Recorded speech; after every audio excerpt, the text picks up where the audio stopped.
Okay, hello. Welcome and thank you for joining our first Changing Planet seminar of the academic year, hosted by Imperial Grantham Institute. This session will be recorded.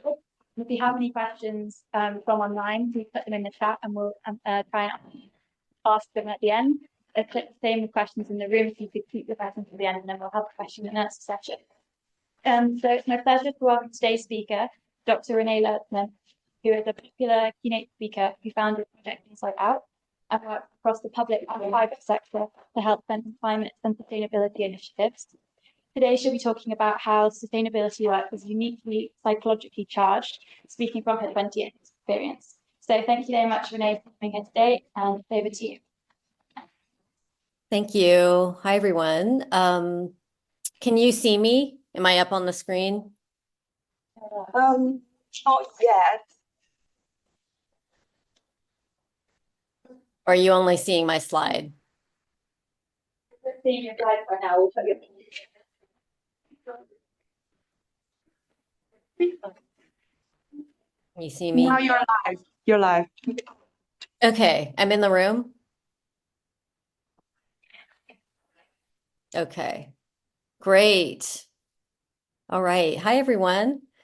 Gosh, this is very surreal. So I'm sitting here in Portland, Oregon. It's very early in the morning, in case you're noticing it's dark and it's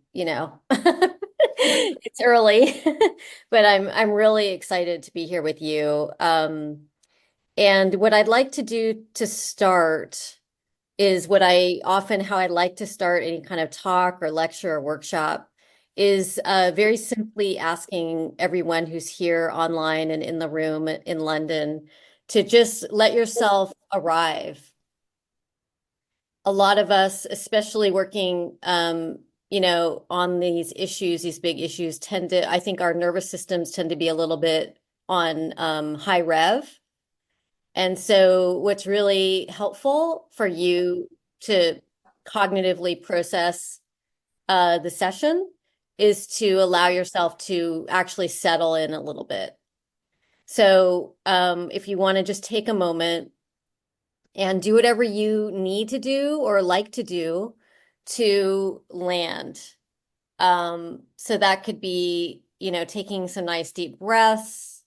It could be kind of letting yourself settle into your seat and putting away like anything that might be distracting. And it's also about adjusting your headspace a bit and really allowing yourself to be fully present and let go and kind of let drop whatever might be you brought into this room or into this space. Okay. I see there's a raised hand, by the way, so I'm just going to let the facilitators handle that. I'm not, just want to let you know. So letting ourselves arrive.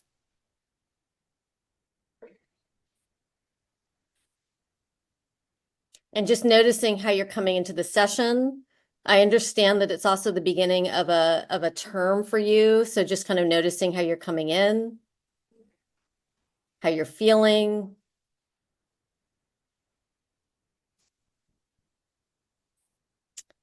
And we shall begin. So that took about 1 minute. Maybe you can see, sense if you feel any different than you did a few minutes before. So I'm really excited to be here with you. My name is Renée Lertzman, and I've been really focused on looking at how people working on behalf of climate change and environmental, kind of the big systemic ecological planetary issues, how can we infuse our work with what we know and about human psychology. And so the way that I have oriented to this session in particular is what I'd like to do is bring you along on a little bit of a journey to how I got to this place. And then I'm going to share with you some frameworks and tools that I've been developing. But before I get there, I'm going to set us up.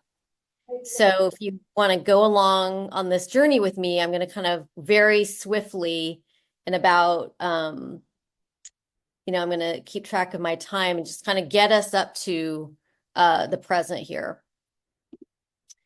So this is an unconventional way to start a lecture, perhaps, but I want to start this. I felt inspired to introduce this poem that my incredible colleague, you might know about Maxime Boudijev. He is a Gen X climate activist who has started something called LA Climate Cafes, actually getting kind of introducing the notion of a climate cafe into college universities, particularly in LA. And he shared this poem with me because we have a lot of really in-depth conversations about his experience coming of age. He's 26, 27, with climate crisis. And he shared that this is a really powerful resource for him, this poem. So I want to read this and ask us to consider this as it relates to your relationship working on climate change issues. By William Stafford. It's called The Way It Is. There's a thread you follow. It goes among things that change, but it doesn't change. People wonder about what you are pursuing. You have to explain about the thread, but it is hard for others to see. While you hold it, you can't get lost. Tragedies happen, people get hurt or die, and you suffer and get old. Nothing you can do can stop time's unfolding. You don't ever let go of the thread. So I think what I want to invite us to consider is how your work and your commitment to our planet, to life, to working on climate change is a bit of a thread. And inviting that relationship with your work as an expression of something that is actually abiding, that's true, that's consistent. And sometimes some of you may find it might resonate that it's hard for others to see. And that's sort of where we're at right now at this juncture, is that more and more people are realizing and kind of catching on to what's happening.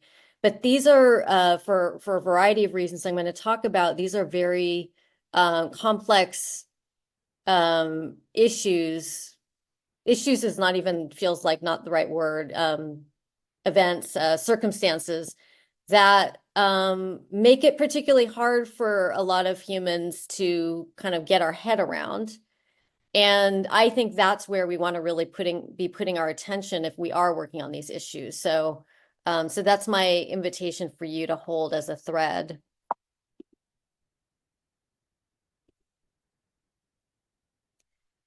So this is sort of a level setting here of kind of where I'm coming from, which is that for decades, the dominant climate environmental conservation movements have until very recently remained largely ignorant and omitting of the specific skills, expertise, and integral role psychological practitioners have to enable our global population to come to terms with, process, and respond to climate change. Now, it's really salient for me to be doing the session with you all in London, for those of you who are in London, because as it happens, that's I'm going to talk about this, but that's where I did my PhD doctoral training at Cardiff University. And it so happened that as I landed it was 2003, was when there was starting to be this incredible movement of particularly British psychologists. So I want to really honor that the UK has really been on the leading edge of advancing this kind of intersection. So before I go into that, I want to back way up and situate how I'm coming into this, because I think that that's important for us to share our stories and kind of our context for how we come into this work. And so so it started for me really back when I was growing up, and this is an image of where I grew up. It's called Silicon Valley now, but it's the peninsula south of San Francisco. It's a very natural area. This is going to be like a very accelerated tour through my biography. It'll take like 2 minutes. So as a young person, I was very connected, very tuned into nature. And I think as a young age, I was also aware it was the 1980s that things were not okay. That's when we started really hearing about like energy crisis and about particularly nuclear weapons and nuclear threat.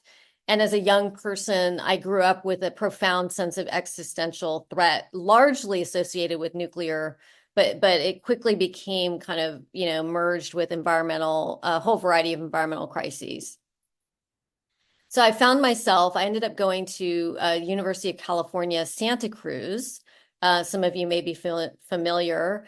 And it's a very, you're really in nature. It's a really incredible campus. And I was a psychology major because I love psychology and I love psychotherapy in particular. I love the practice of the art and skill and research of psychotherapy. I had already been benefiting from that. So when I showed up at Santa Cruz as an undergraduate, I was very focused on psychology. And what happened is I ended up taking an environmental studies class at the same time, and that really turned my world upside down.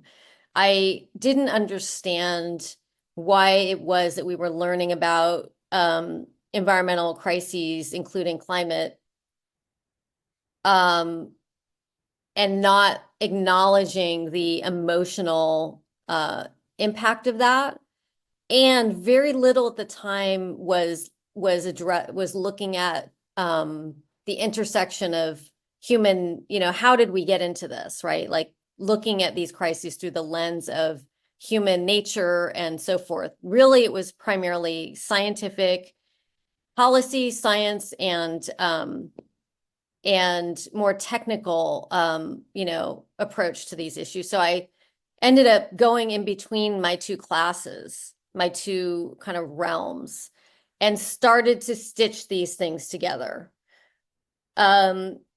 Now, I wasn't at this time, there wasn't a whole lot of, this wasn't a thing. And so I found it hard to find professorial sponsorship. So I would go around to my different advisors and say, look, I want to do my own study. I want to do my own like environmental psychology practice. And I was not able at that time to get real sponsorship. So I ended up signing up for, I kind of dropped out. And what I ended up doing is I signed up very fortuitously on a field study program. And this field study program itself was a very experimental format where a group of students were taken out into the Northern California wilderness for 2 months. So imagine backpacking, camping for 2 months with very little contact with civilization as we know it. And what was really important about this experience that I also talk about in other places, including my TED Talk, is that what happened on that was not only being in nature and that kind of immersion, but more importantly, I think, was the experience of being with other people in a small group kind of cohort where there was a format for everyone to really share, reflect while reading, while writing, while studying.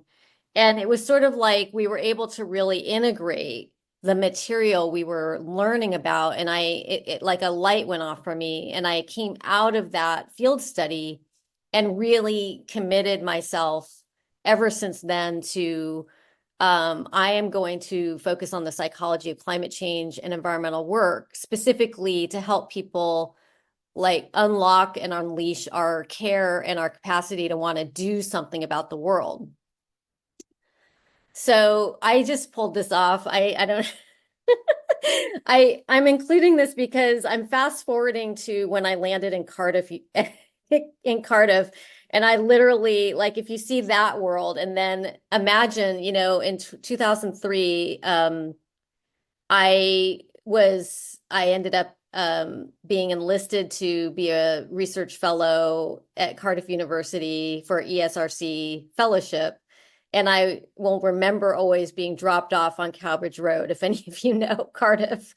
And that was also, that's really where this work, when I started to really dig into the research, which I'm going to talk about in a minute, which is really about looking at the myth of apathy, like why is it that so many people turn away and what can we do about that?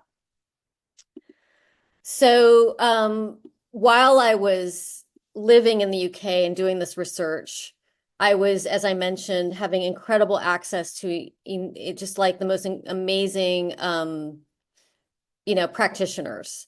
And I'm talking about, some of you may know some of these practitioners. So within the psychoanalytic world, there was a woman named Hannah Siegel, who was like really a pioneer in psychoanalytic practice specific to connecting with social and environmental issues.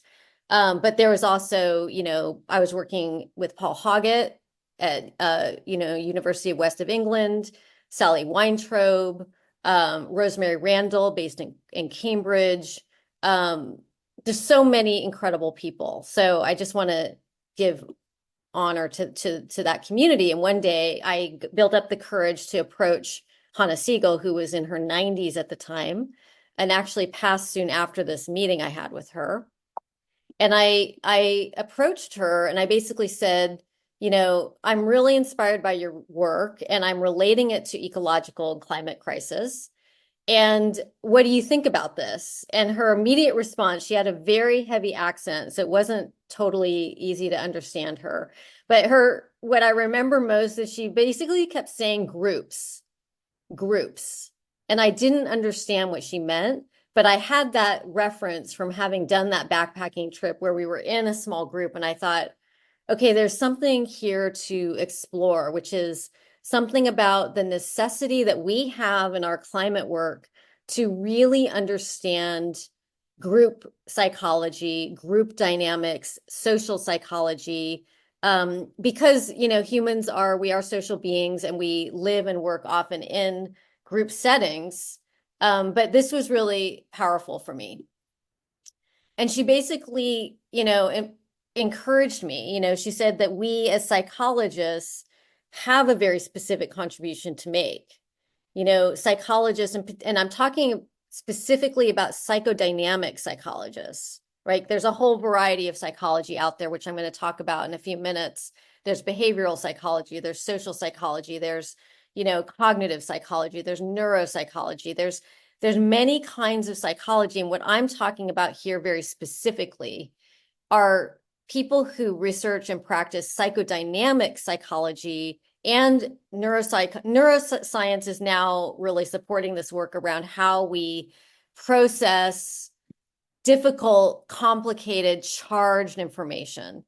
And so there's a very specific contribution that people with this expertise have to offer, and as an ingredient in the mix of those working on behalf of climate change.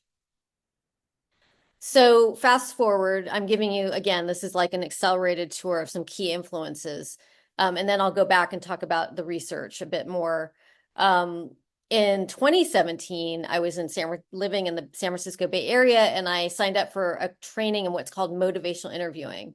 Now, motivational interviewing was co-founded by a Welsh practitioner. So Steve Rolnick is based in Cardiff, and Bill Miller is based in the United States. I only knew about MI, which is what it's called, but through Rosemary Randall. So Rosemary Randall, Cambridge-based psychotherapist and climate activist, is the one who was really ahead of the game with making this link between using tools and practices in MI, which I'm going to talk about, which I refer to as guiding, in service of climate work and climate engagement. And it was in this training, learning this methodology, which, given that you all are in London, you have access to incredible resources, right? I mean, the fact that one of the founders is in Wales is pretty amazing. So there's a very vibrant community globally. But everything was about to change because I realized that my approach and my thinking was, and frankly, a lot of the work in the climate space was kind of misguided. no pun intended, but misguided. So that's sort of this, kind of these highlights of how I kind of started building up this practice. So I'm going to just pause and transition here and give, again, this is allowing some context for the work. So going back to when I was in Cardiff, and I was supported by a fellowship by a environmental organization based in the United States that was very focused on the Great Lakes region. Great Lakes, large, a large freshwater body of lakes connected in the Midwestern United States, very threatened, facing all kinds of ecological issues. So I found myself kind of like living in Cardiff and doing this research with this kind of British community while doing my field work in Wisconsin. And what was happening is I started really reflecting very deeply on, how do we relate with and process industrial degradation? And I would, climate change is very much in that context. How do we process that? How do we make sense of that? And so while I was there and kind of doing this toggling between my worlds, I started realizing that a lot of people working on climate change specifically and environmental issues approach people, communities with this sort of assumption that we don't care, that people don't care, and that if people did care, we would be doing more about it. I don't know if that resonates with any of you, if you've ever had those feelings that if only people cared more, and how do we get them to care? And I started really interrogating this based on all the research I had been immersed in and the conversations. I was having in-depth conversations with people in Green Bay, Wisconsin.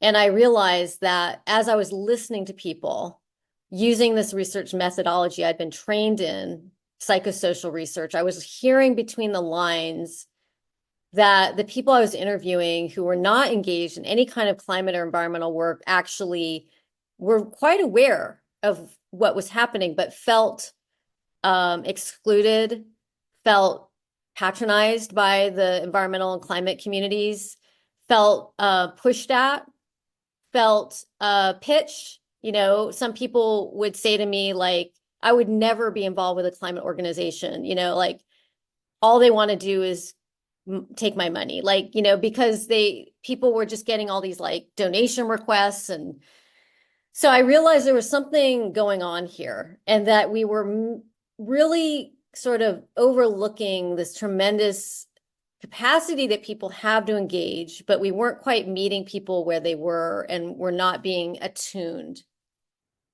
So that's really what I got from that experience. And I ended up writing up my research called The Myth of Apathy, and then publishing it as a Routledge book called Environmental Melancholia. So fast forward, came back to the United States after my PhD, and I had a postdoc for a while and was teaching classes at Portland State University. And then I chose to transition into being a basically freelance sort of consultant researcher. And one of the first things that happened was I was commissioned to produce a landscape report by the Skoll Foundation, SKOLL, Skoll. And what they wanted at the time was a very traditional literature review. They wanted, what does all the research tell us right now about the psychology of engaging people on climate change? And again, tremendous amount of work in the UK. Like there's so many incredible researchers over there. And so I started doing like pulling that all of that together. And then one day I had a complete like flash of insight. And I realized that, wait a minute, like there are these kind of cabals, I would say, these groupings of how people are approaching this one problem, this one question, how do we engage people on climate? And I realized that you've got, and I'm going to talk about this later because I turned this into a tool, but this was the first version. I realized that there's a kind of behavioral approach, like really wanting to use nudge theory, incentivizing, the behavioral insights team kind of approach to climate. I realized that there's a storytelling, messaging, narrative kind of approach to addressing climate. We need better stories. We need better language. That's climate outreach, for example, George Marshall's organization. There's a lot around that. And then I realized there's this whole approach to innovation and using design thinking. And then we see that in the form of fresks, climate fresk or hackathons or accelerators. And, really this idea of solving the problem that's more coming out of the innovation space.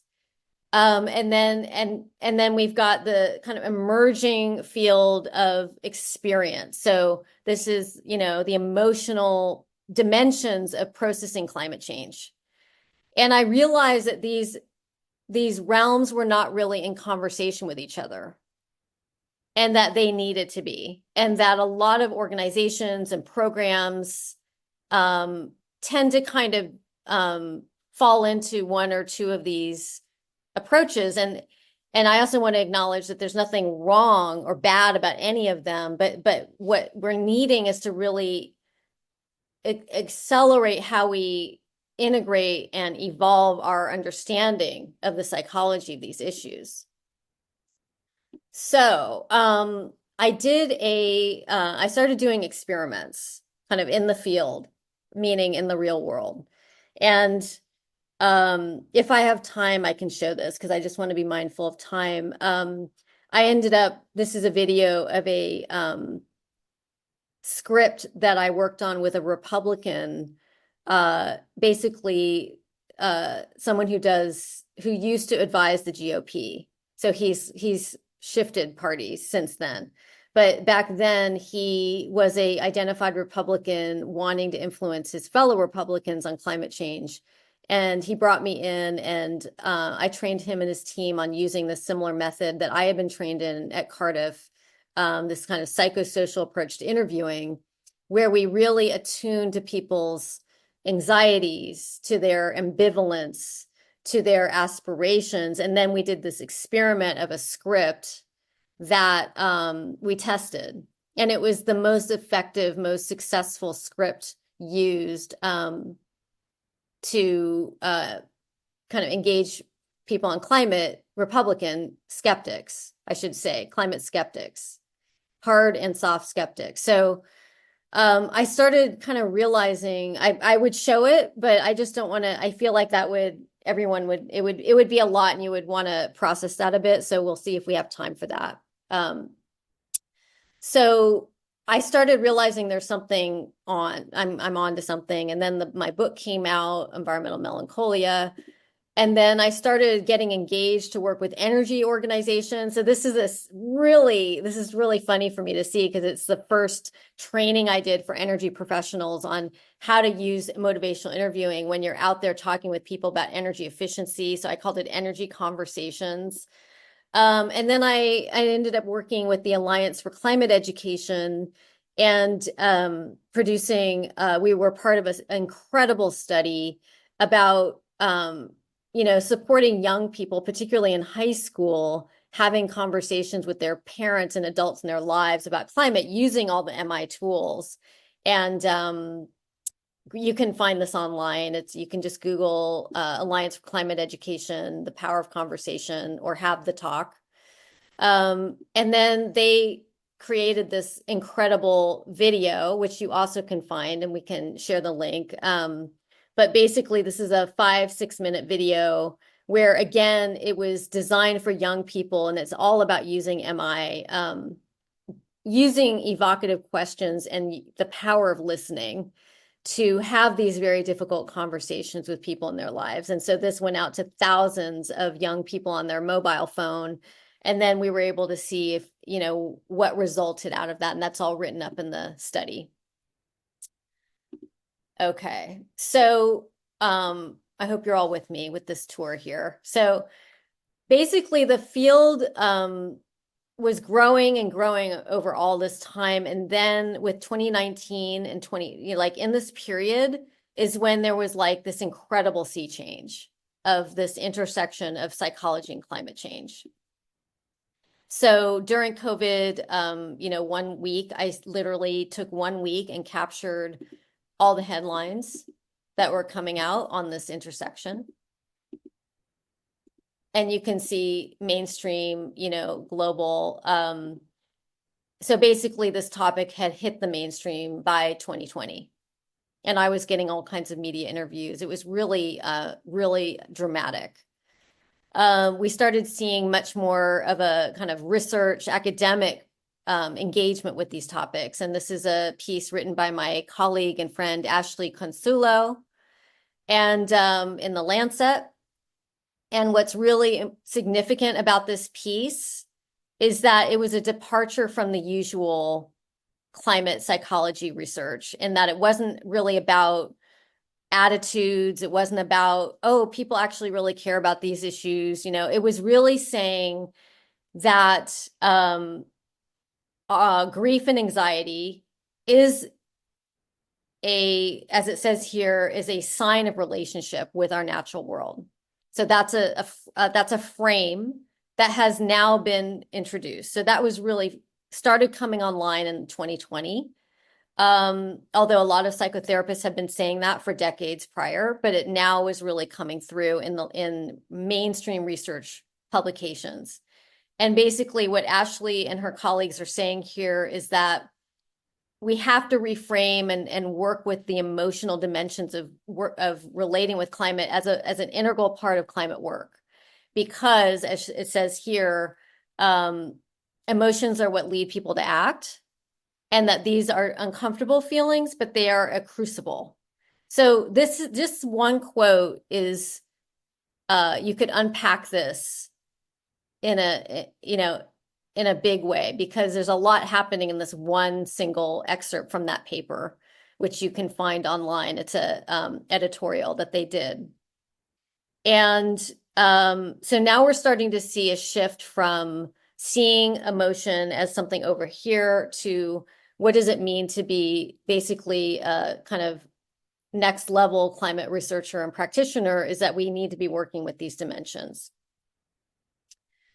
So we also have been seeing, the field generating books. So we've got, these are all colleagues and friends, Britt Ray and Leslie Davenport and Paul Hoggett, in the Climate Psychology Alliance. Steffi's book just came out recently, based in the UK. And we're seeing these new initiatives that, again, this is very, very recent. So the Climate Psychology Alliance in the UK, I was part of that founding back in 2000. It was like between 2003 and 2005, and then North America got going, and now we're just seeing more and more proliferation of these kinds of organizations. And what we're also seeing is there's a kind of, I don't know if you've noticed, that there's a kind of ecosystem of what I call group and cohort-based organizations. And what these are is they're basically organizations where their theory of change is very much about being a network of communities and being very cohort-based, so having people go through either an academy or a learning journey or an immersion or this or, but this is absolutely accelerating in a really big way. And the reason why is because, going back to what I was sharing earlier, it works. Like humans, really, we need and process information, especially when it's charged, when it's difficult. We process that and do really well in small group settings that are well facilitated and contained. So more recently, we've seen something called the Inner Development Goals, which they just had a summit in Stockholm. I don't know if any of you were there or have been tracking that, but it's an example of a sea change in this field right now, which is this recognition that we need to be linking the inner kind of what's called inner. I don't know if I don't particularly, I know I have something called Project Inside Out, but what we're talking about here is less about inner work and it's more about human development. It's about asking, who are we? What are the skill sets and capabilities that humans need to really address the scale and the kinds of issues we're dealing with? And this is really broken through the mainstream. This is no longer esoteric as it was in the late 1980s and 90s when I was working on this. So in 2019, I ended up getting a grant from the CARE Foundation. Sorry, it was not 2019, it was 2018. And the request was, or the opportunity was, they asked me, if you had resources, what would you want to do? Like, what's your dream project? And so for me, what came to mind was I wanted to do an experiment to take all of this work I've been putting together, especially in the more academic research world, and see if we could create tools and resources for anyone working on climate and environment to use and apply. So that was the experiment. And what I created with a group of advisors, a lot of those people whose work I've been talking about. I didn't mention Caroline Hickman, but she was involved. All kinds of incredible climate psychologists, basically. And we, under my direction, kind of started experimenting with tools and resources, which is now this project called Project Inside Out.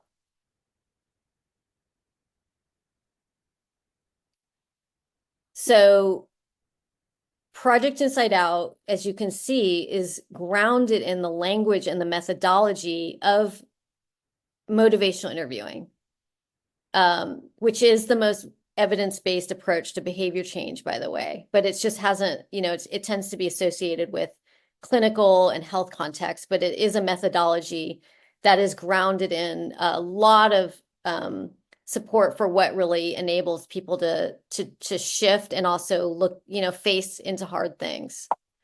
So we really wanted to foreground this notion of guiding, and we wanted to articulate kind of where are we, what are our assumptions, where are we coming from? And we really wanted to come out and be very clear that it's really more effective to guide people than use language like drive. That psychology offers a vital and integral element of climate work, that people care very deeply, but often are feeling overwhelmed and conflicted. And it's our role to help unlock that and understand that education alone is not sufficient, that we respect the integrity of every human being, that we guide, partner, and catalyze each other. We don't pitch, persuade, or try to, I know that, the MI has the word motivate in it, but again, the reframe here is that we're really about unlocking and unleashing people's innate motivation and capacities, and that we strive for humility and compassion. And I say that, because we do, none of us really have all the answers. So having that humility mindset is really important. And so we started developing these tools, these frameworks, that could be used to sort of support people applying a lot of this research. And one of these, if you go on the website projectinsideout.net, there's a quiz, and I have turned this into a game. I do this live often with groups. I have these cards, which I'm showing. There's the different types. And what it's doing is we're inviting people to reflect on how are we coming into this work? Are we showing up like a cheerleader where we believe that we have to keep things really positive and upbeat? Are we showing up as a writer and we're really like focusing on the moral and ethical imperative and kind of writing at people, which is language out of motivational interviewing? Are we focused on trying to educate people and raise awareness? And what we're wanting to encourage is a shift from seeing, of looking at those approaches and looking at it instead as how can we guide this work? And guiding is really grounded in this notion that we are spending a lot of our time asking questions, that we're spending time listening. And the methodology of this work is really based on this notion of evoking out of people their own feelings and volition to change and to engage. So you might recall the quadrants that I shared that were initially commissioned in 2013. So over 10 years ago. It's still a very powerful tool that we use, that we guide people through to do a kind of an assessment of where are you, where's your organization, where's your initiative, and how can we look at being more integrative. It's really important to emphasize that there's no right or wrong. So that it's not about, oh, everyone needs to be in the upper right emotional quadrant. It's really about saying we need to be thinking about how to bring our theories of change. These are all theories of change together. That's grounded in the science. That's grounded in the research. The 3 A's is another very kind of popular tool that I've been working with groups and organizations with, which is really practicing. And this is an invitation for you as you go out from this session into your work and your research, is to pause and consider, what am I, even if I'm working on an incredibly exciting solution or innovation, like, some sort of food system thing or energy transition, to consider what anxieties might this possibly bring up for people. What ambivalence, where people feel really potentially in conflict or in double binds, where they feel really pulled in different directions. Like, I don't know, I don't want to fly, but I really enjoy going on trips, or I, enjoy eating meat, but I don't want to contribute to carb. Like, how are people often feeling really tangled in these conflicts? And also, importantly, where are people's aspirations? Where are we aspiring? And a lot of people in the space, well-intentioned, tend to focus more on the aspiration, which is to say, we can do it and let's go. And we're not really acknowledging the anxiety ambivalence that people might be having. So finally, I want to close this with the 5 guiding principles that were generated out of the work with Project Inside Out by working closely with a whole variety of organizations and advisors. And we, distilled these 5 principles, which if we apply really does change the way we approach change making. And the first is attuning. So really tuning into your people and understanding what's happening with them. That could be surveys, it could be interviews, it could be a whole variety of ways of attuning. How do we reveal the truth, the hard news about our climate and planet compassionately? How do we do that skillfully? How do we convene people? So really bringing people together into group formats that allow people to process and reflect and ideate and move into action and move into solutions. How do we see ourselves as equipping others? How do we consider ways of sharing what we know, sharing our tools, sharing our resources? And that includes a lot of translation. So Project Inside Out is an example of equipping, taking your academic research and then thinking about ways of translating it in ways that all kinds of people can use and leverage, and maybe particularly communities that you want to be supporting. And how do we look at our work as sustaining? So how do we see this work as sustaining the long haul? And that includes your own resilience, right? Like your own, like, how do we keep ourselves resilient and healthy, but also approach this work with that in mind, that it's not always about the next big launch or pledge or commitment or goal, but it's actually really about building momentum and building engagement. So I am going to stop here for now. And I know I just gave a lot of information. And so I just want to pause and see if we've got some time for thoughts, reflections, questions that might be coming up.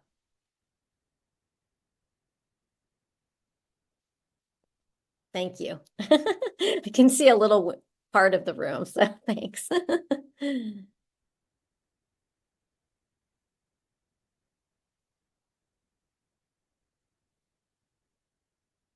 I'm not hearing the room. Is it? Okay, now I can hear you. Okay. Any questions from the room? Yeah. Okay.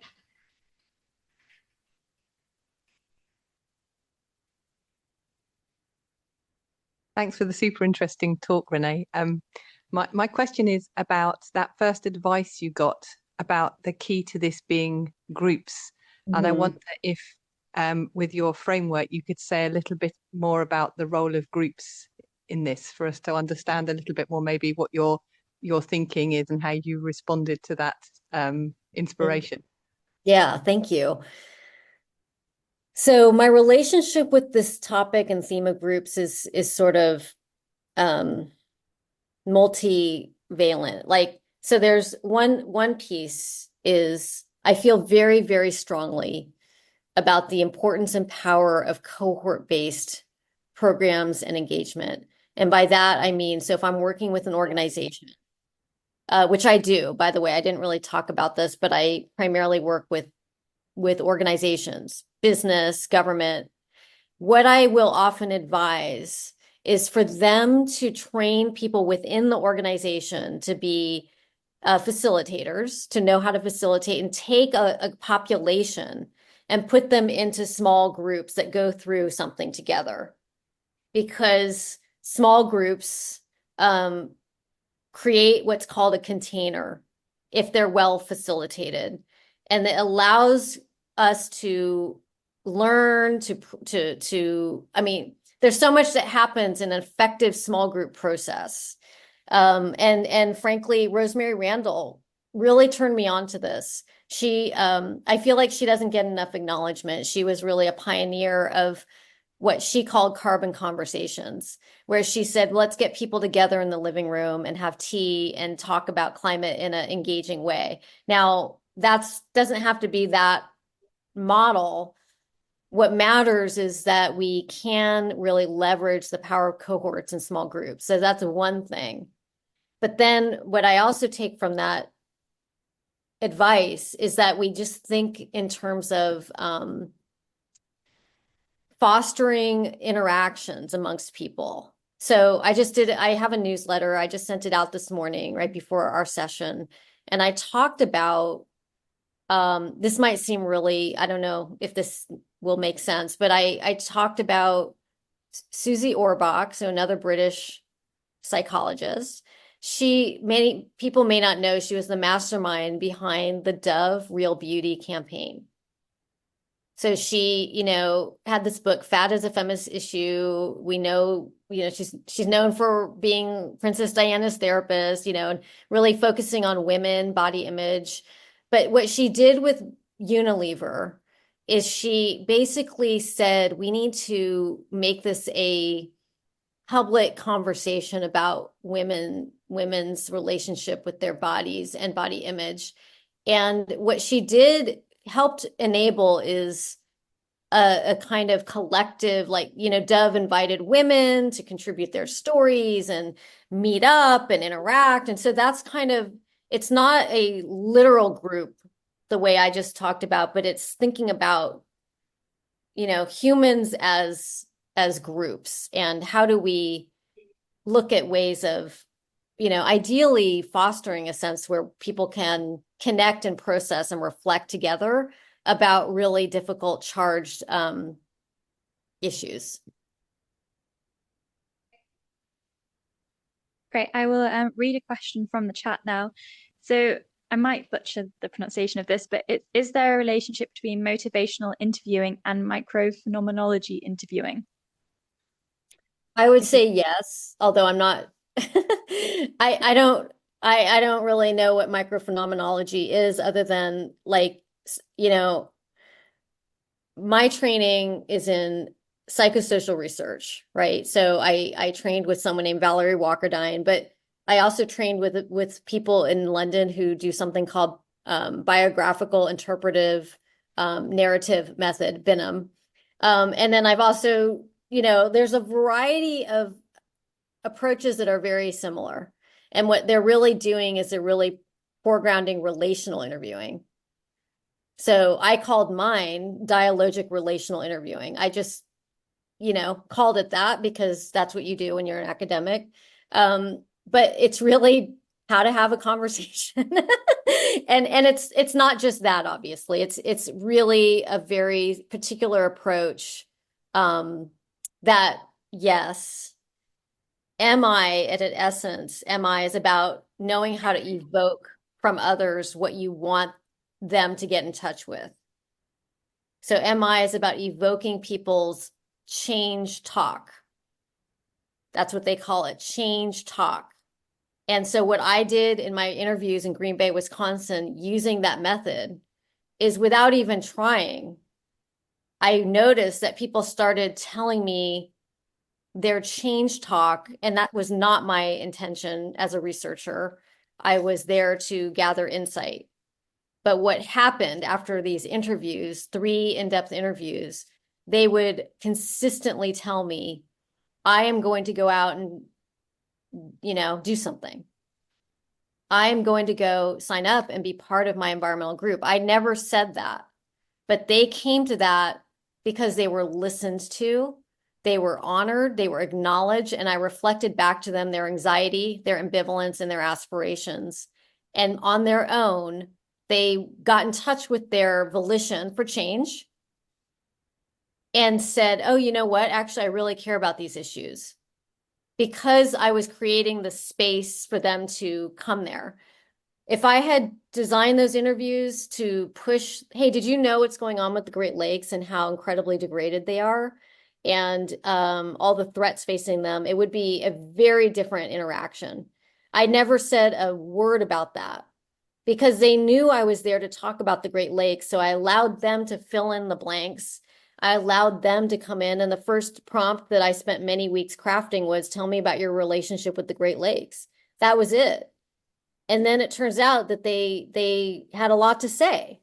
So that's that's a very long rambling way of saying, I think it is related to microphenomenology, because phenomenology is precisely about relational work. Thank you. Do we have any questions from the room, or should I do another one online? Yep.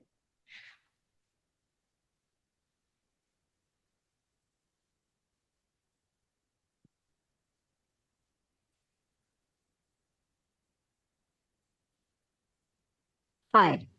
Oh, yes. Um, Actually, just quite recently, I have watched a very short the video, which is the educational video related to the how the currents, the weather events, or anything related to the sustainability that affects people's creativity at work. I'm not quite sure if my question is kind of directly related to the today's seminar, but I wonder to what extent, because of the current extreme weather events, I think that do affect the people's motion at any point in any day, or um, just it's just kind of things that happens naturally, where people may not realize that is something that can affect our moods in terms of creativity. I just wonder, is that something that really kind of touched on that? Thank you.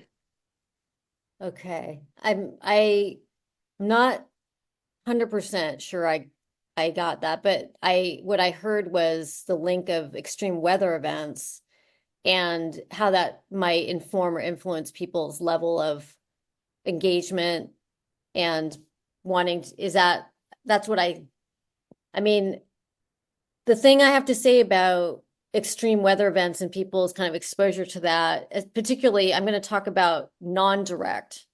I'm not talking about people who go through, I'm talking about having a bit of a distance proximity.